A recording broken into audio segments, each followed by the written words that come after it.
Sahabat YKB, jumpa kembali dalam program Ngulik Alkitab bersama saya sebagai pemandu percakapan, Pendeta Santiani Manurung. Sahabat, pada program Ngulik Alkitab episode kali ini kita mengulik Injil Matius pasal 21 ayat 1 sampai 11. Injil Matius pasal 21 ayat 1 sampai 11 diberi judul Pilihan Yesus Sang Mesias. Program Ngulik Alkitab ini diselenggarakan sebagai media sarana bagi kita untuk mendalami Alkitab dan tentu saja melihat relevansinya buat kehidupan kita sehari-hari, dan saya mengajak sahabat boleh berinteraksi di kolom komentar yang sudah tersedia. Untuk mengulik teks Injil Matius pasal 21 ayat 1 sampai 11 kita ditolong oleh narasumber yaitu Pendeta Cordelia Gunawan, Ketua Umum BPM-SW GKI SW Jawa Barat. Salam jumpa kembali Ibu Pendeta. Jumpa kembali Bu Santi. Di tengah kesibukan Ibu Pendeta Cordelia Gunawan sebagai Ketua Umum BPM-SW GKI SW Jabar, terima kasih nih untuk kehadiran, boleh menolong kita bersama-sama dalam program Ngulik Alkitab ini, mengulik Injil Matius pasal 21 ayat 1 sampai 11 diberi judul Pilihan Yesus Sang Mesias. Baik Ibu Pendeta, sebelum kita mulai kita berdoa, silakan Ibu Pendeta boleh memimpin kita dalam doa. Ya, mari kita satu dalam doa. Ya Tuhan, kami bersyukur atas limpah ruah rahmat Tuhan yang terus kami rasakan dalam kehidupan kami. Kami bersyukur kalau kami masih diberikan kerinduan untuk semakin hari semakin memahami tentang Engkau melalui Alkitab. Kiranya kerinduan itu boleh sungguh-sungguh terpenuhi saat kami saat ini diberikan kesempatan untuk kembali membaca, mempelajari, merenungkan sebagian dari firman Tuhan. Kami jauh dari sempurna, tapi kami ingin semakin dekat dengan Tuhan, ingin semakin memahami Tuhan. Dan biarlah saat kami belajar untuk memahami, dalam pemahaman itu kami boleh menjadi lebih baik dan lebih bertanggung jawab atas kehidupan, kesempatan yang Tuhan berikan kepada kami. Tuhan perlengkapi hamba dan Pendeta Santi, sehingga apa yang akan kami ulas bersama-sama, yang akan kami renungkan juga bersama-sama boleh menjadi sesuatu yang membuat kami semakin dekat dengan Tuhan. Kami menyerahkan seluruhnya ke dalam tangan Tuhan dan memohon Roh Kudus yang telah Tuhan curahkan atas kami, menemani kami saat kami mempelajari sebagian dari firman Tuhan saat ini. Dalam nama Tuhan Yesus Kristus, Juru Selamat kami yang hidup, kami sudah berdoa. Amin. Amin. Baiklah, saya membaca Injil Matius pasal 21 ayat 1 sampai 11 diberi judul Yesus dielu-elukan di Yerusalem. Ketika Yesus dan murid-muridnya telah mendekati Yerusalem dan tiba di Betfats di Bukit Zaitun, ia mengutus 2 orang muridnya dengan pesan, "Pergilah ke kampung yang di depanmu itu, dan di situ kamu segera akan menemukan seekor keledai betina tertambat dan anaknya ada di dekatnya. Lepaskanlah kedua keledai itu dan bawalah kepadaku. Jikalau ada orang menanyakan sesuatu, katakanlah Tuhan memerlukannya. Ia akan segera mengembalikannya."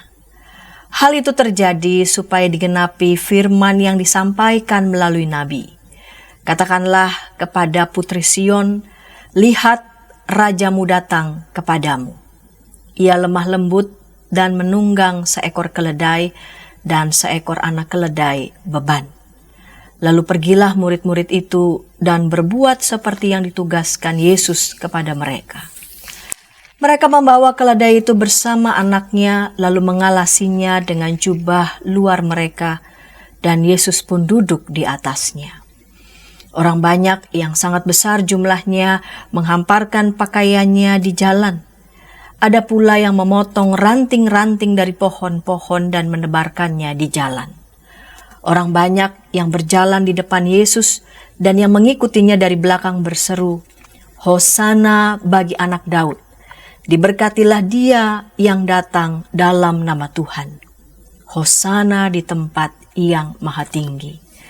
Ketika ia masuk ke Yerusalem, gemparlah seluruh kota itu dan orang berkata, "Siapakah orang ini?" Orang banyak itu menyahut, "Inilah Nabi Yesus dari Nazaret di Galilea." Baiklah, Bu Pendeta, ini kan diberi judul Yesus dielu-elukan di Yerusalem. Bolehkah memberikan gambaran ini kepada kita semua, pada para sahabat, apa ya latar belakang dari kisah Yesus dielu-elukan di Yerusalem? Iya, jadi kisah ini sebenarnya kalau kita baca langsung mengingatkan pada apa tuh, Bu Santi? Minggu Palma ya. Minggu Palma. Iya. Jadi memang kisah Yesus dielu-elukan di Yerusalem ini merupakan titik berangkat dari kisah sengsara Yesus. Jadi kan biasanya Minggu Palma itu kan minggu terakhir Sebelum Kamis Putih. Iya, sebelum Kamis Putih gitu ya. Jadi memang benar-benar ini Yesus masuk Yerusalem, ini awal mula Yesus akan memulai karya, mau bilang karya yang spektakuler, ini karya sengsara gitu ya. Jadi Yesus akan memulai penderitaan, sebuah kisah sengsara. Dia akan menuju perjalanan yang menuju penyalipan, kematian, kebangkitan, pengkhianatan gitu ya. Pokoknya ini akan masuk babak heboh lah gitu. Nah, ini titik berangkatnya. Jadi kisah ini sebenarnya sekali lagi sebuah kisah dari rangkaian Pekan Suci yang sebenarnya akan sama-sama kita peringati tuh setiap kali gitu ya. Tapi juga menarik bahwa judulnya Yesus dielu-elukan di Yerusalem. Dielu-elukan kan kayaknya gitu ya, tapi sebenarnya dielu-elukan karena mau masuk penderitaan gitu ya. Ini jadi bingung jadi ironis dan menyedihkan. Tapi memang ini titiknya nih. Jadi Yesus dielu-elukan, tapi dielu-elukan untuk masuk dalam sebuah karya Mesias, penyelamatan, tapi ternyata dia masuk dalam sebuah itu perjalanan penyalipan, kematian gitu ya, dan juga tentu kebangkitan. Lalu kemudian ini tentang ada semacam nubuatan ya kalau kita lihat di ayat 4 ya. Hal ini terjadi supaya digenapi firman. Ini apa kaitannya, ini latar belakang kisah Yesus dielu-elukan di Yerusalem dengan digenapi firman yang disampaikan melalui nabi ini? Iya, jadi mungkin sebelum ke situ juga yang menarik nih, jadi kan kalau kisah-kisah Yesus ini, kalau kita mau iseng gitu ya, sambil belajar-belajar sedikit tentang Alkitab, kalau kita baca di Alkitab kita, kalau ada di bawahnya Markus, Lukas, Yohanes, berarti kan itu semua ada di kitab Injil. Ini menarik juga nih, karena nggak semua lengkap ya. Iya, nggak semua tuh ada di empat-empatnya gitu. Tapi kita kan kadang take it for granted, oh udah ada di empat-empatnya. Ini intermezzo aja nih. Misalnya soal kelahiran Yesus gitu. Siapa sih yang nengok? Kalau ternyata di Yohanes enggak. Iya. Tentang kisah kelahirannya. Betul. Dan terus kalau kita bilang kalau di drama Natal kan happy ending gitu ya, semua maju sama. Padahal sebenarnya kalau kita mau lihat itu kan ada yang khas Matius malah nggak bilang gitu, ada yang khas Markus, ada yang khas Lukas gitu, dan itu kan ada apa ya, ada pesan penting juga. Kenapa ini ada di Injil Lukas? Satu angle-nya kok ini, yang satu angle ini nggak ada, tapi angle-nya dari sini. Nah ini mungkin menarik juga untuk kita ngelihat bahwa kisah Yesus dielu-elukan di Yerusalem, Yesus masuk Yerusalem kuat banget nih, karena berarti semua Injil memuat tentang itu. Gitu. Jadi nggak cuma Injil Markus doang. Paling tua tuh kan Injil Markus gitu ya. Nggak cuma Injil Markus doang nih, Injil Markus, Matius yang sebenarnya bisa aja dia nggak menekankan itu, tapi dia juga menekankan itu gitu. Berarti dari sini kita lihat bahwa masuknya Yesus ke Yerusalem menjadi sesuatu yang penting, baik ya dalam semua komunitas Injil itu gitu ya. Jadi ini menarik. Nah tadi menyambung yang Bu Santi bilang, jadi ini apa kaitannya dengan Zakaria gitu. Nah kalau kita lihat itu kan yang tadi Bu Santi juga bilang ya, ini juga menarik nih kalau kita lihat. Jadi kalau kita lihat Alkitab kita 21 ayat 5 di bawah titik 2, Zakaria 9 ayat 9. Iya. Nah berarti ini sebenarnya di Zakaria 9 ayat 9, Matius 21 ayat 5 ini ada juga gitu. Ada dan sama percis. Nah, kenapa bisa ada? Jadi ini adalah bagian dari nubuat tentang kedatangan Mesias. Kalau kita buka ya Bu Santi di Zakaria, kita buka bersama-sama Zakaria 9. Kalau kita lihat tuh di judul yang diberikan gitu ya, kedatangan Raja Damai. Iya. Jadi kan itu tentang kedatangan Raja Damai. Tapi kalau kita lihat lagi di judul sebelum ayat 9 di pasal 9 sampai 14.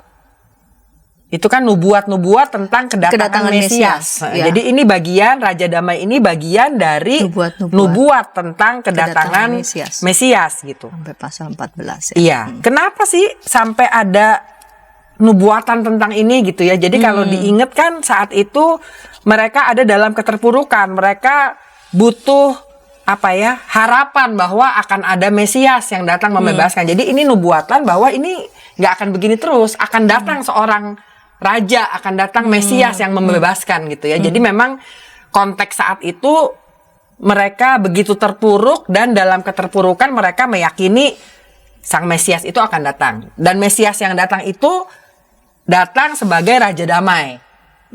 Nah, jadi Zakaria udah sebagai harapan, sebagai nubuatan. Nah, dalam hubungan ini maka kedatangan Yesus, masuknya Yesus ke Yerusalem ini menjadi sebuah simbol. Yesus Sang Mesias itu ini Raja Damai yang dinanti-nanti nih gitu. Ya, jadi latar belakang kisah Yesus dilulukan di Yerusalem ada harapan, berarti ya. Ada keinginan, ada kerinduan yang nampaknya juga mereka memang sudah tahu, karena di Perjanjian Lama nubuat-nubuatan tentang kedatangan Mesias itu memang sudah diberitakan, sudah ada. Iya. Lalu kemudian rasanya begitu ya, mereka menaruh harapan itu pada seorang sosok pada sosok yaitu Yesus, begitu ya. Jadi konteksnya adalah ada harapan dari orang-orang yang pada saat itu ada di sekitar Yesus, begitu ya. Lalu kemudian bukan tanpa alasan pasti mereka menaruh harapannya pada Yesus ya. Berarti sudah ada pengalaman-pengalaman mereka melihat, pengalaman mereka menyaksikan, pengalaman mereka mengalami pengajaran-pengajaran Yesus bahwa yang Yesus besar. nih Sang Mesias ini, gitu ya. Yang baik pengajarannya berbeda dari yang lain, penuh dengan kuasa, lalu kemudian bisa menyembuhkan, melakukan semua perbuatan-perbuatan yang besar yang ini tidak bisa dilakukan oleh yang lain. Dan sosok ini mereka lihat, sosok Mesias begitu ya, mereka lihat ada dalam diri Yesus. Sebegitu rindukah mereka, sebegitu butuhkah mereka pada saat itu sebagai sebuah penggenapan nubuat gitu ya. Jadi kan kita kalau bayangin sekarang mungkin kondisi kita kan bukan dalam keadaan seperti yang dialami oleh kekristenan mula-mula gitu ya, di awal-awal saat itu gitu. Jadi bagaimana mereka ditindas, bagaimana mereka mengalami berbagai macam hal lah, kira-kira begitu yang membuat, dan ini kan terus-menerus gitu ya. Jadi harapan akan Mesias itu pengharapan mesianik, wah ada orang nih yang bisa ngebebasin, ada seorang pahlawan gitu ya, ada seorang yang akan menyetop segala sesuatu yang mereka alami saat itu. Nah, pengharapan akan itu hidup terus, pengharapan mesianik ini hidup terus, lalu Yesus dilihat sebagai penggenapan akan nubuatan tentang bahwa akan datang nih Raja Damai itu akan datang nih Mesias. Nah, ini dilihat sebagai sosok yang akan mengakhiri, itu sosok hero-nya lah kira-kira begitu. Jadi sudah ada value, sudah nilai mereka hayati ya, lama begitu, bahwa memang akan ada Sang Mesias. Betul, pengharapan mesianik. Dan pengharapan mesianik, dan dapat menjawab apa yang menjadi persoalan mereka. Betul. Pergumulan mereka, permasalahan mereka sehari-hari, dan diharapkan lewat sosok mesianik ini bisa menjawabnya. Benar. Namun pertanyaannya adalah ya sosok tema judul kita kan pilihan Yesus Sang Mesias gitu ya. Jadi ada harapan dari orang kebanyakan, dan bagaimana Yesus sendiri tampil begitu ya, menempatkan diri, memenuhi harapan kah? Apakah atau sepenuhnya terbalik? Itu akan dijawab di segmen kedua. Namun sebelumnya kita dengarkan pesan-pesan berikut ini.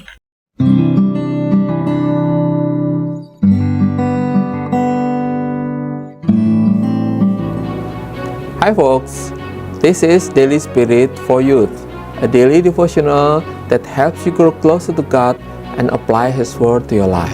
Daily Spirit for Youth dapat Anda saksikan hari Senin sampai Sabtu pukul 4.30 waktu Indonesia Barat di channel YKB TV. Kita jumpa dalam acara Pembangunan Jemaat. Pembangunan Jemaat setiap Senin di minggu kedua dan keempat pukul 20 waktu Indonesia Barat. Dapat Anda nikmati di channel YKB TV. Dari gungkungan malam gelap, Nyanyikanlah nyanyian baru setiap hari Rabu pukul 12 waktu Indonesia Barat. Dapat Anda nikmati di channel Lagu Rohani YKB TV.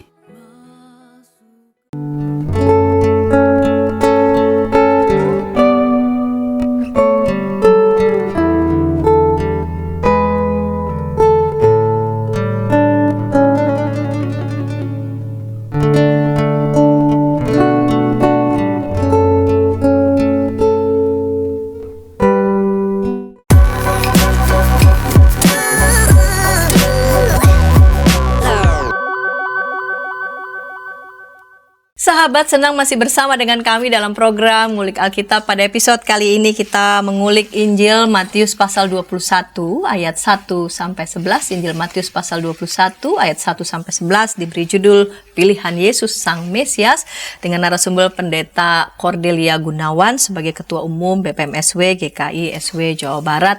Saat ini kita memasuki segmen yang kedua. Mari sahabat kita berinteraksi di kolom komentar yang sudah tersedia. Kita lanjut di segmen kedua nih Ibu Pendeta. Di segmen pertama Ibu Pendeta sudah menjelaskan ya, jadi tentang Yesus dilulukan di Yerusalem. Kisah ini bukan cuma ada di Matius, di Markus, Lukas, Yohanes, walaupun sebetulnya tidak semua begitu ya. Berita Injil ada selalu di keempat kitab Injil itu. Ini lengkap. Di keempat kitab Injil menyampaikan semua tentang yang sama begitu ya, tentang Yesus dilulukan di Yerusalem dan bagaimana mereka yang menghayati nilai bahwa memang akan ada begitu ya sosok Mesias yang akan menjawab persoalan mereka dan mereka melihat sosok Mesias itu ada dalam diri Yesus. Nah pertanyaannya adalah sosok ini memenuhi harapan tidak apa enggak, gitu tidak ya. Dan ini penting begitu saya di ayat 1 ya. Ia mengutus 2 orang muridnya dengan pesan, pergilah ke kampung yang depanmu itu dan di situ kamu segera akan menemukan seekor keledai betina tertambat dan anaknya ada di dekatnya. Lepaskanlah kedua keledai itu dan bawalah kepadaku. Ini tentang Yesus dilulukan di Yerusalem. Lihat pertama menarik ini. Ini simbolik nih. Ada apa dengan keledai? Yesus Kenapa mengutus milihnya keledai? Iya, Yesus mengutus 2 orang muridnya lalu kemudian untuk mengambil seekor keledai. Gitu. Nah, sebelum masuk ke keledai, ini kan pilihan Yesus ya. Ini kita bahas dulu harapan orang-orang nih, kenapa sampai bisa begitu gitu ya. Ini nanti makin, kok ini milihnya keledai gitu, supaya makin jelas kontrasnya. Jadi memang keadaan saat itu tuh mereka benar-benar mengalami penindasan di bawah kekuasaan Roma gitu ya. Berbagai macam bentuk penindasan, ketidakadilan, ada pajak-pajak yang mesti dibayar mencekek leher gitu. Pokoknya benar-benar keadaan yang sulit. Terus orang tuh dibeda-bedakan gitu ya.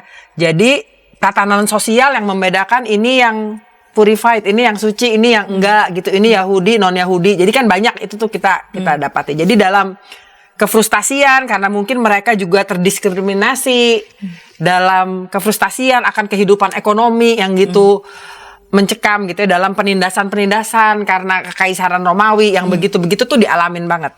Nah, harapan bahwa ada Mesias itu yang tadi Bu Santi udah bilang, mereka merasa Yesus nih yang akan memenuhi. Terus Yesus yang mereka pikir adalah Mesias, ini kan tadi juga sempat dibilang ini cerita yang yang sentral juga karena ada di keempat Injil gitu. Bener-bener awal dari karya Yesus, masuk ke Yerusalem, dia milihnya pakai keledai. Gitu ya. Terus kalau saya mikir lagi gitu ya, saya iseng, udah gitu nggak cuman keledai nih, udah keledai betina pula. Jadi zaman dulu kan juga gitu ya, zaman dulu kan perempuan dianggap lebih mungkin kalau keledai laki-laki masih ada keledai jantan ya. Ini kenapa pakai musik keledai betina sama anak-anak bahkan suka nggak dihitung ya. Kalau dalam sensus tuh kan anak-anak kadang suka nggak masuk. Ini malah penekanannya kalau kamu menemukan seekor keledai betina tertambat dan anaknya ada di dekatnya. Gitu. Ini Mesias loh, orang-orang punya benar, ini raja gitu ya. Kalau kayak kita nih misalnya kita berharap ini raja, itu milihnya keledai yang bener aja cuy gitu. Masa milihnya keledai? Zaman dulu tuh ada yang lebih keren kuda.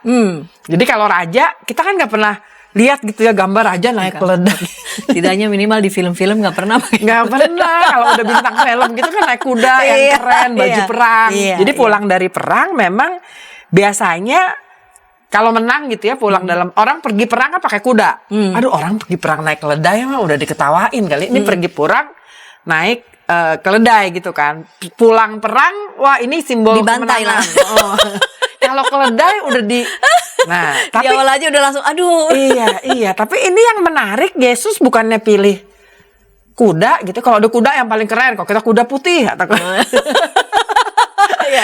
kuda hitam gitu tergantung lah. Tapi ini Yesus bilang keledai, aduh udah keledai betina sama anaknya lagi udah ngerepotinnya 2 kali lipat gitu ya. Tapi ini menarik, Yesus mengawali karyanya dengan memilih masuk ke kota itu bukan dengan kuda, tapi dengan keledai gitu. Nah, ada apa dengan keledai? Keledai itu adalah simbol damai.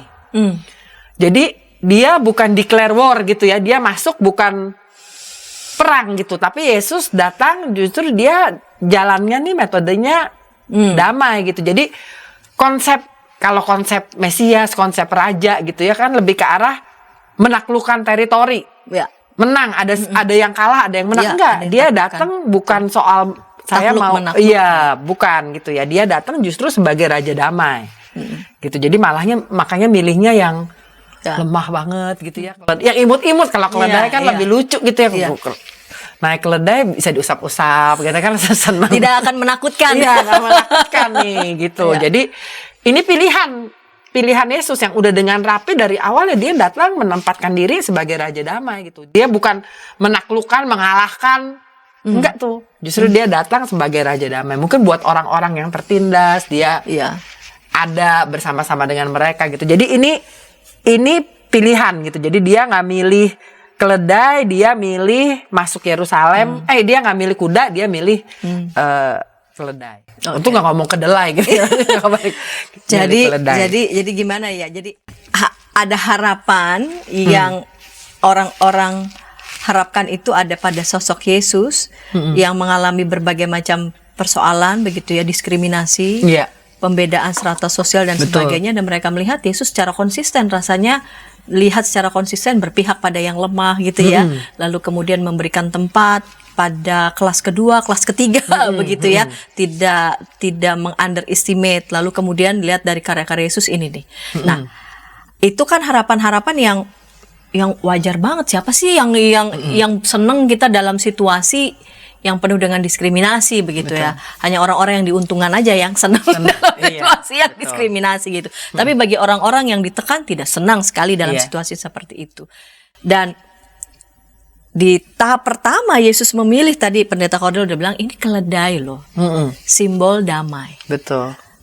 Jadi bukan berarti Yesus menolak sosok Mesias ataupun harapan ini dong, tetapi bagaimana dia memilih. Iya, Itu betul. dia. Bagaimana dia menjawab kebutuhan mereka dengan cara tampil justru sebagai raja damai. Betul. Tapi kan itu kan jauh dari yang kita bayangkan, Iya. begitu. Gimana bisa menaklukkan orang yang melakukan diskriminasi? Ini gimana nih cara Yesus justru memilih jalan yang nggak terduga gitu. Nggak terduga, nggak populer gitu ya, terus nggak keren gitu. Iya. Maksudnya pilihnya kan ini kan benar-benar sebenarnya kalau orang gitu ya, saya punya harapan ini di sosok Yesus kayak anti klimaks gitu. Iya betul, Ini anti klimaks. Masuknya ada nanti malam masuknya keledai, tapi itu baru anti klimaks yang nanti kita masuk ke pekan suci lebih serem lagi gitu ya. Tapi kan dari awal Yesus sudah menampilkan diri jauh dari bayangan kita gitu, jauh dari mungkin nggak memenuhi standar nih gitu ya, nggak memenuhi harapan. Walaupun nanti kita lihat orang-orang sih senang-senang aja waktu itu gitu ya. Tapi Yesus dari awal dia udah memilih dan konsisten di pilihan dia gitu ya. Dia nggak, konsisten. Dia nggak milih kuda tapi terus nanti dia mati di kayu salib. Nggak, konsisten pilihannya tuh ya begitu. Nggak populer lah gitu pilihannya. Pilihannya juga unusual gitu, sesuatu yang nggak biasa. Dan terus yang menarik lagi juga ngelihat ini peace gitu ya, kedamaian, tapi juga kesahajaan. Iya kan, milih keledai gitu. Ini kan sesuatu yang sederhana, sesuatu yang bersahaja. Nggak ini powerful. raja loh, raja gitu. Aduh, raja milihnya. Kenapa nggak milih yang keren gitu kan? Ini enggak. Tapi dia memilih berbaju zirah kan. Kalau kita bahasa perang tuh. Tapi ini milih justru yang sederhana, jauh lah. Kalau misalnya orang datang naik keledai, masa kita tahu dia raja gitu kan? Enggak. Jadi juga ini mungkin Yesus nih memilih sesuatu yang mungkin kadang gak dipandang sebelah mata gitu. Saya jadi mikir-mikir, iya juga ya, kita tuh sering begitu gitu ya, karena Yesus berkarya lewat sesuatu yang gak kelihatan, gak sophisticated, jadi gak keciri gitu. Iya, nggak keciri karena kan ini di luar dari standar, di luar dari bayangan. Harapan, benar. Nah, mungkin dalam sehari-hari kita kan kita juga sering begitu. Cara kerja Yesus jangan-jangan dia kerja di cara yang begitu sederhana sampai kita nggak paham gitu. Dia tuh sebenarnya ada loh deket sama hidup kita. Nah, keledai juga kan ada kesan ini kan, kesan jadi apa ya, hewan yang untuk nanggung-nanggung beban. Betul, betul. Jadi udah lemah, kemudian untuk nanggung-nanggung beban, Nanggung beban, begitu. Jadi secara simbolik Yesus mau bilang apa lewat keledai yang Keledai hewan yang nanggung-nanggung beban ini? Iya.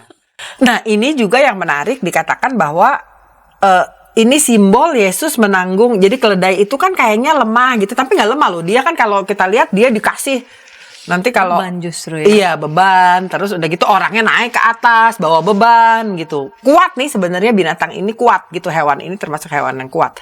Tapi ini ingin menyimbolkan bahwa Yesus datang, dia yang nanggung beban kita semua gitu.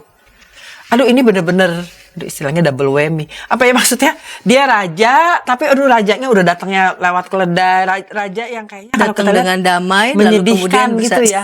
menyedihkan. Tapi juga dia sekaligus menanggung kekuatan. Dia menanggung beban kita. Jadi bener-bener sosok apa ya, raja yang jauh dari yang dibayangkan. Ini raja yang apa? Bukan membawa kemenangan, membawa kelegaan. Dia yang nanggung beban kita gitu. Seolah-olah kan simbol ini keledai ini yang menanggung beban gitu. Ini juga yang ingin ditekankan bahwa dia raja yang menanggung beban kita. Jauh banget ya, raja kan biasanya gain something dari dong, ini betul, enggak. Ini betul. raja justru dia yang beban lo gue yang tanggung gitu ya, gue dosa-dosa. Nah, ini yang mungkin menarik gitu. Simple tapi powerful sebenarnya. Nah, pilihan. itu dia, simple tapi powerful. Jadi jangan menganggap bahwa kesannya kayak lemah, kesannya kayak nggak berdaya, tapi sesungguhnya dia powerful. Betul. Ya kepadanya diberikan beban kan keledai. Iya, Kan beban. Udah beban barang, beban orang. Benar. Udah gitu ada yang kecil lagi ikut. Iya, kecil lagi. Justru jangan jangan menganggap remeh kelihatan yang kecil, tapi justru kekuatan itu bisa saja ada dalam sosok-sosok yang mungkin tidak tertampil. Betul. Begitu ya. Iya. Yang kelihatannya powerful, kelihatannya lemah. Dan ini yang penting. Tadi Pendeta Kordel mengatakan pilihan Yesus itu konsisten, tadi mengatakan ya. Iya. Konsisten, tidak ganti-ganti, tidak berubah-berubah. Ini saya lakukan ini dalam rangka saya mau memenuhi pencitraan publik ya. Jadi ini kan pencitraan publik seneng nih. Oh, saya pakai ini, tapi nanti dikala bagus waktu di foto kan bagus.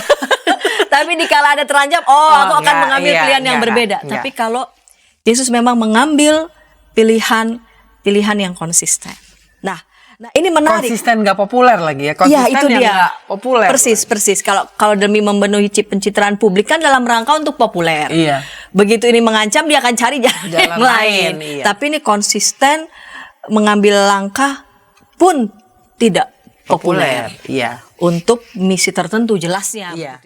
Nah, ini yang menarik pun dalam simbol seperti itu, keriuhan itu orang-orang itu tetap begitu ya, menyambutnya, memotong ranting dan sebagainya. Di ayat 8 tuh ya, orang Betul banyak dia. yang sangat besar jumlahnya. Sangat besar loh, menghamparkan pakaian. Di jalan ada pula motong ranting dan pohon-pohon yang menebarkannya di jalan. Heboh, ini kan heboh. ada antusiasme. Lalu kemudian ini seperti apa ini antusiasmenya, ditambah lagi ini tadi Pendeta Kordel udah nyebut nih di awal. Ini kan biasanya teks ini memang bacakan pada saat minggu terakhir dan biasanya kita sebutnya Minggu Palma ya. Nih apa nih kaitan ini simbol-simbol yang mereka menghamparkan pakaiannya, motong ranting, lalu kemudian ada diberikan nama di minggu terakhir itu di Minggu Palma. Kita akan ulas itu segmen ketiga, namun sebelumnya kita dengarkan pesan-pesan berikut ini.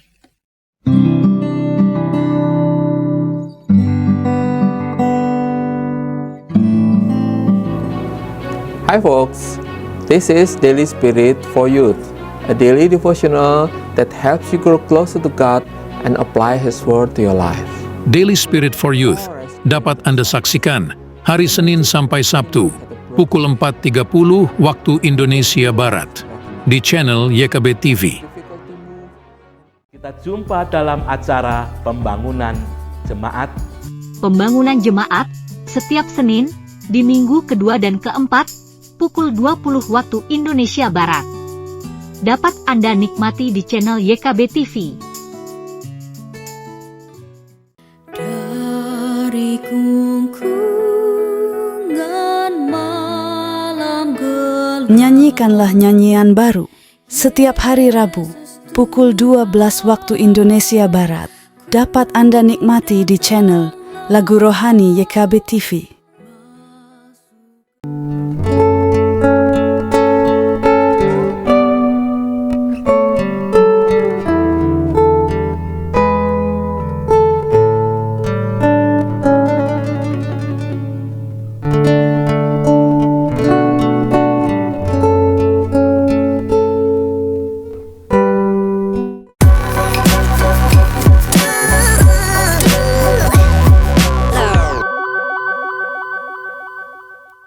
Sahabat, senang masih bersama dengan kami dalam program Ngulik Alkitab. Pada episode kali ini kita mengulik Injil Matius pasal 21 ayat 1 sampai 11, diberi judul Pilihan Yesus Sang Mesias.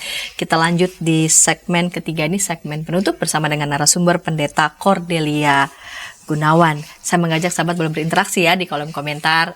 Pasti Pendeta Cordelia akan senang merespon baik itu tanggapan maupun pertanyaan dari para sahabat. Baik Ibu Pendeta, kita lanjut ya di segmen ketiga ini. Di segmen yang kedua akhir saya sempat mengatakan dan memang ditulis ya di ayat 8, orang banyak yang sangat besar jumlahnya merespons begitu ya.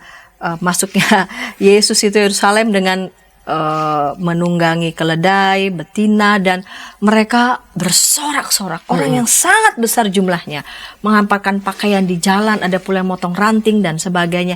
Ini orang yang besar sangat besar jumlahnya. Ini siapa saja sih? Semuanya kah yang mengapresiasi?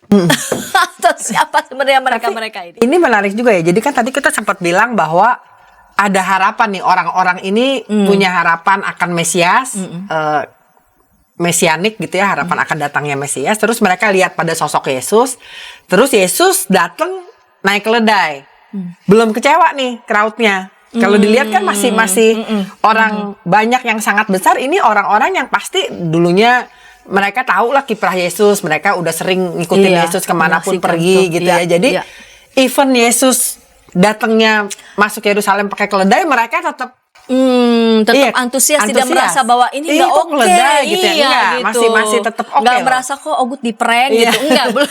Tapi ini tetap belum ngerasa di prank ini, masih seneng gitu ya. Soalnya dibilang orang banyak yang sangat besar menghamparkan pakaian, terus udah gitu motong ranting. Jadi kan antusiasmenya masih bener-bener. Kalau ditanya siapa, ini pasti orang-orang yang merasa bahwa Yesus nih jawabannya gitu. Yesus nih Mesiasnya. Pasti kan orang-orang yang ngedukung dia. Tapi bisa juga orang-orang sama kayak kita lah. Begitu ada rame-rame kan kita ikut aja gitu kan. Misalnya kalau ada sesuatu yang rame, saya sih bukan nggak terlibat langsung. Tapi kan heboh aja, ada apa sih gitu ya. Mungkin juga ada juga orang-orang yang cuma ada apa sih gitu ya. Nah tapi yang menarik, mereka yang ini kan masuk Yerusalem. Kejadian penyalipan, dihianati, ditangkep, Via Dolorosa itu kan juga terjadi di Yerusalem gitu. Jadi saya ngebayangin ironis banget gitu. Ini orang yang mungkin ada yang saya seneng sampai buka pakaian saya gitu atau bawa jubah saya gitu kan. Terus udah gitu saya sampai petik-petik daun. Tapi orang yang sama yang mungkin juga ngelihat waktu Yesus menderita gitu. Ini yang mungkin kita juga mesti keep in mind gitu. Jadi the crowd ini mungkin the same crowd yang nanti juga akan berteriak salibkan dia. Iya, mereka yang tadinya nyambut gitu ya, tapi in a blink, atau dalam waktu beberapa hari tiba-tiba tadi nggak konsisten, tadi berubah-berubah. Betul, berubah-ubah ya. Karena mungkin di tengah-tengah itu ada orang yang, tapi kan juga ada di tengah-tengah keramaian itu juga ada orang yang sedih, yang tapi nggak bisa sedih. ngomong betul, gitu ya. Betul. Itu gambaran kita sih sebenarnya. Merasa les, nggak bisa ngapa-ngapain juga gitu ya. Iya. Jadi gambaran kita tuh seperti the crowd yang terus kalau pas lagi seneng ya mungkin ini, tapi begitu kita bisa berubah gitu dengan dalam bisa keriuhan. Kita bisa diem, akhirnya takut juga entah apa gitu ya. Itu kan gambaran kita banget sebenarnya ini gitu. Jadi kalau kerumunan tuh begitu ya. Kerumunan gitu. Yang tadinya kita mungkin datang dengan dalam kerumunan tuh kita bisa berubah dalam sekejap. Betul. Berubah dalam sekejap terus ya gitu ya. Terus dalam kita juga kadang milih aman kan? Iya, betul. Jadi dalam itu daripada gue teriak-teriak gue ditangkap gitu. Padahal waktu awal kita yang semangat, Hosana gitu kan udah teriak-teriak. Hosana bagi anak Daud, diberkatilah dia yang datang dalam nama Tuhan, Hosana di tempat yang maha tinggi. Terakhir kan disalibkan dia. Ini ditandai nih mereka sedikit berteriak-teriak begitu ya. Iya. Lalu kemudian ketika Entah apapun Entah ya keadaan, apapun, iya. akhirnya kan gitu, orang bisa berubah karena keadaan, orang bisa berubah. Tapi itu kita, ini gambaran kita, Yesusnya konsisten, iya. kitanya yang berubah-ubah nih, Iya. gitu. Karena keadaan, karena Bisa. situasi. Dan juga karena- mungkin akhirnya teriak-teriak salibkan dia, mungkin sedari awal nggak mau. Coba keriuhan ini ngomong begitu dan Iya. ada kekuatan besar, ikut mayoritas ya udah, Nah, jadinya ikut juga. dan kita takut juga dan sebenarnya, takut juga takut. dalam kerumunan ini nggak main-main. Kita juga Bener. antara teriak salibkan dia atau segera kabur begitu ya. Iya. Dan Sedangkan murid-murid Yesus kan juga ada gontar, di crowd iya. itu, gitu. Iya, dan mereka sama-sama Iya. tak berdaya. Betul. Harus bagaimana? Bagaimana? Begitu ya. Dan Yesus rasanya sedari awal sudah tahu ya. Udah tahu nih, Sebenarnya iya, bahwa bakal orang-orang- begini, Nah. tetap dengan sikap yang konsisten tadi begitu ya. Iya. Dan Sikap milih yang- gitu ya, milihnya Nah, itu begitu, dia. gitu. Pilihan Yesus Sang Mesias tetap konsisten pada yang ia pilih Iya, begitu pada ya. value-nya gitu, pada pada value yang nilainya. memang ia pilih begitu ya. Iya. Nah, tadi ya terbawa suasana Iya. terbawa suasana karena senang begitu ya. Senang. Begitu suasana mungkin mengancam dia akan berubah, tapi Yesus tetap konsisten pada Pilihannya. pada Yesus kan nggak pilihannya. tiba-tiba terus jadi berubah gitu ya. Harusnya dia bisa berubah. Kadang-kadang saya pilih ini, milihnya ribet banget sih, nggak milih yang keren gitu, yang gitu. Tapi kan enggak gitu. Dari awal ya memang ini nih value yang diajarin ke kita. Kenapa sih Milihnya cara kesederhanaan. pilih cara yang susah? Iya. Kalau ada cara yang mudah gitu. Iya, kalau orang ngapain sih pakai susah-susah gitu ya? Toh Iya. tujuannya sama, misalnya begitu. Betul. Ia tetap dengan konsisten memilih ya dengan value-nya, sekalipun dia tahu konsekuensi semacam apa yang Iya, akan iya. ditanggung. Tapi juga dari awal juga kan dengan keledai tadi itu ya Iya. menanggung beban, dia tahu betul bahwa memang dia harus menanggung beban itu. betul. Menanggung beban itu dan secara konsisten dia melakukannya. Iya. Nah, menarik ya. Kenapa di sini kan sebenarnya kan memotong ranting-ranting, pohon-pohon menebarkannya di jalan, dan tentang kisah ini ditulis di Markus, Lukas, juga di Yohanes. Dan biasanya teks ini kan ditulisnya di minggu-minggu akhir sebelum Pekan Suci ya. Betul. Dan biasanya disebutnya Minggu Palma. Minggu Palma. Nah, Bu Pendeta Cordel boleh nggak dikasih intipan informasi dari mana kira-kira kita mendapatkan nama gitu ya, Minggu Palma, Minggu Palem gitu ya. Kenapa nggak Minggu ranting-ranting dari pohon-pohon aja? Saya ingat di rumah saya ada pohon palem tuh. Biasanya begitu menjelang-menjelang ini orang suka lewat minta dong gitu ya daun-daunnya. Iya. Daun palem. Jadi ini menarik juga untuk melihat gitu ya. Saya juga waktu nyiapin kita Minggu Palma. Terus saya lihat lagi nih waktu pas baca di sini kalau di ayat 8 nggak disebut pohon palem gitu ya. Cuman iya. ranting-ranting dari pohon-pohon. Dan iya betul. Iya, nggak ada palem gitu. Padahal ini juga yang kita baca sih sebenarnya. Nah, memang kalau kita lihat ini kan ada di Injil Markus, ada Lukas, ada Yohanes, ada dari ketiga Injil yang lain yang benar-benar ngomong tentang palem ya cuman Yohanes. Jadi di Injil Yohanes dia sebut tuh tentang palem. Jadi kalau kita lihat Bu Santi mungkin bisa bacain di Yohanes 12 ayat 13 ya. Ayat 13 Iya. ya. Mereka mengambil daun-daun palem dan pergi menyongsong dia sambil berseru-seru, Hosana, diberkatilah dia yang datang dalam nama Tuhan Raja Israel. Iya, jadi memang kalau ngelihat dari Yohanes ya sah juga lah. Karena ada daun palem ada juga di Yohanes. Tapi menarik ternyata palem ini bikin keributan juga gitu di kalangan Iya. ahli-ahli biblika gitu ya. Jadi angle apa yang Iya. angle ini apa maksudnya? Iya, gitu. karena sebenarnya ada juga yang bilang bahwa pohon palem ini sebenarnya nggak khas Yerusalem gitu. Pohon palem itu kalau ada di Yerusalem mesti diimpor dari Yeriko. Gitu. Jadi pohon palem bukan sesuatu yang khas Yerusalem gitu. Nah, terus juga memang kalau dilihat nih di kitab Makabe gitu, nggak ada Nggak di disebut, Protestan ya, tapi di kitab Makabe ada yang bilang sih palem tapi dibawa ke Yerusalem. Tapi pokoknya intinya masih agak bingung orang apa ini benar-benar daun palem atau bukan gitu. Menarik untuk ngelihat bahwa tapi akhirnya sih kita nyebutnya Minggu Palma. Bahkan sebenarnya yang menarik juga kalau kita lihat di LAI.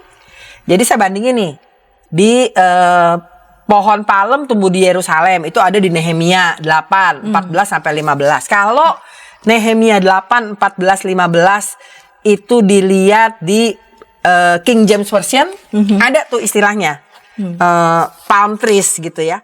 Tapi kalau kita lihat di Alkitab kita, Keluaran LAI baik TB1 TB2 nggak disebut tuh palem gitu. Nah ini ya nggak tahu ya. Ini kan bisa juga seolah-olah memang semakin menegaskan bahwa palem kayaknya emang susah tuh. Zaman itu bukan sesuatu yang khas tadi yang tumbuh di sana begitu. Betul. Tumbuh di Nah, Yerusalem. tapi kenapa terus akhirnya ditekenin Minggu Palma nih palem gitu? Karena konon katanya palem itu ternyata mensimbolkan kemenangan. Palem tuh victorious gitu. Nah, juga jadi kalau menurut ahli sejarah, Kekaisaran Romawi itu membabat semua pohon palem. Makanya pohon palem sukar dulunya katanya ada dibabat karena dia argumentasinya ada koin yang gambarnya itu gambar palem. Koin zaman dulu. Berarti kan palem ini sesuatu yang dekat gitu.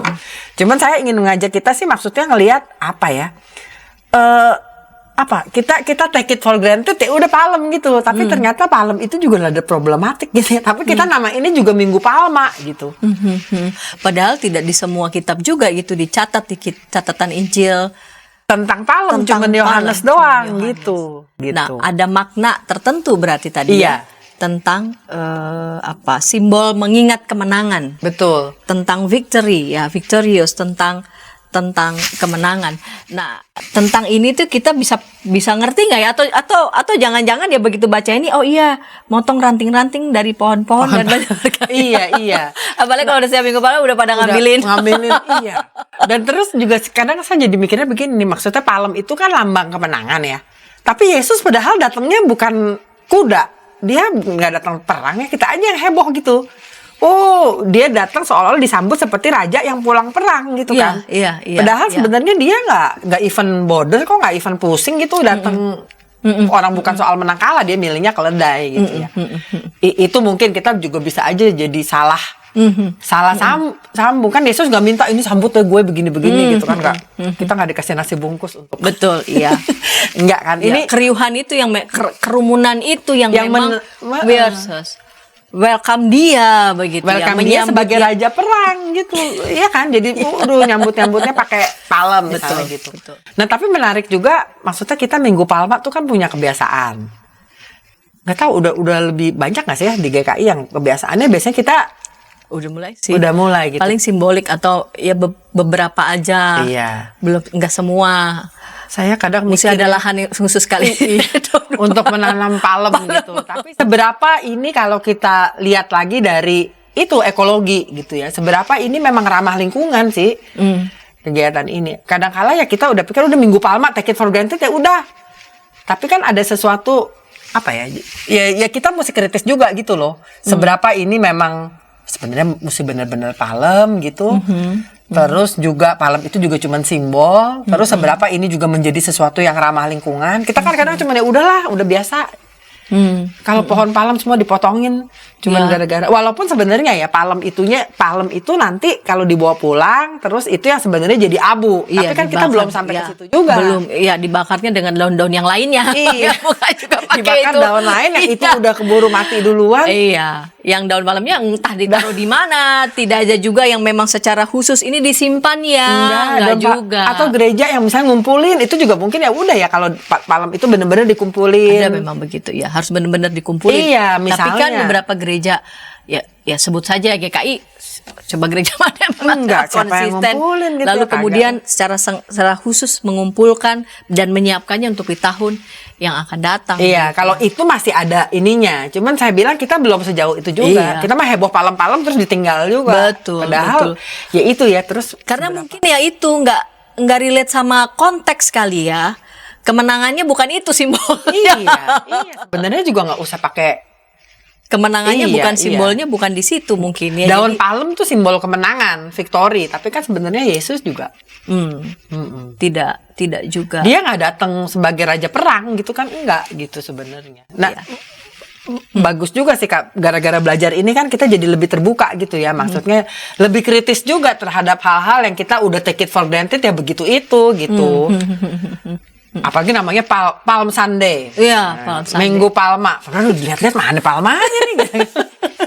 Tidak banyak. Walaupun ada di Yohanes gitu ya. Tapi kan berarti ada sisi yang kita perlu ya itu saat kita belajar kita semakin lihat, bisa semakin peka, semakin Baik, baik Bu Pendeta. Nah, kita kan ada di segmen 3 nih, di menit-menit terakhir. Ini apa ini relevansinya buat kehidupan kita sehari-hari tentang pilihan Yesus Sang Mesias yang tetap konsisten dengan value, konsisten untuk mengerjakan apa yang Bapak kehendaki gitu. konsisten itu juga kata kunci tuh berarti ya, karena kita sering nggak konsisten gitu. Itu sih maksudnya, kita beriman kepada Yesus yang konsisten. Itu juga kita mungkin mesti belajar gitu ya, bahwa kita sering kali ya jadi crowd yang nggak konsisten. Seperti apa sih, air di daun talas gitu atau apalah, kita kan sering kali ya begitu gitu ya. Tapi mungkin belajar konsisten ini menjadi sesuatu pesan yang cukup penting gitu. Terus pilihan Yesus, value-nya Yesus yang dia pilih itu kan kedamaian, Tapi kesederhanaan. tadi ya konsistennya pada value ya itu Iya, ya tadi konsisten ya. pada value Pada kita. value. Iya, kita malah Iya. value-nya nggak tahu juga, nggak jelas Iya. gitu. Gue value-nya apa? Apa? Betul, kalau ditanya value-mu apa gitu ya. Apa ya Nggak value tahu, saya? Kak. Apa ya gitu. Iya, Iya. benar. Nah, Yesus jadi kan konsisten, sama Yesus konsisten memilih value.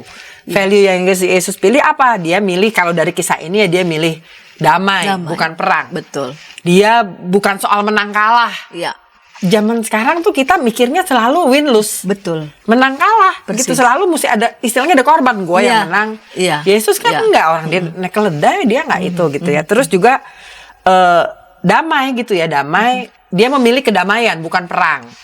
Terus dia juga milih kesederhanaan, bukan kemewahan. Kalau zaman sekarang kan kayaknya makin mewah makin keren, makin mewah, nilai diri kita itu makin Berangkat. bertambah kalau saya mewah gitu. Betul. Kalau sederhana siapa lu gitu ya? Siapa yang mau lihat? Siapa yang gitu mau ya. lihat gitu. Jadi kita mesti glamor.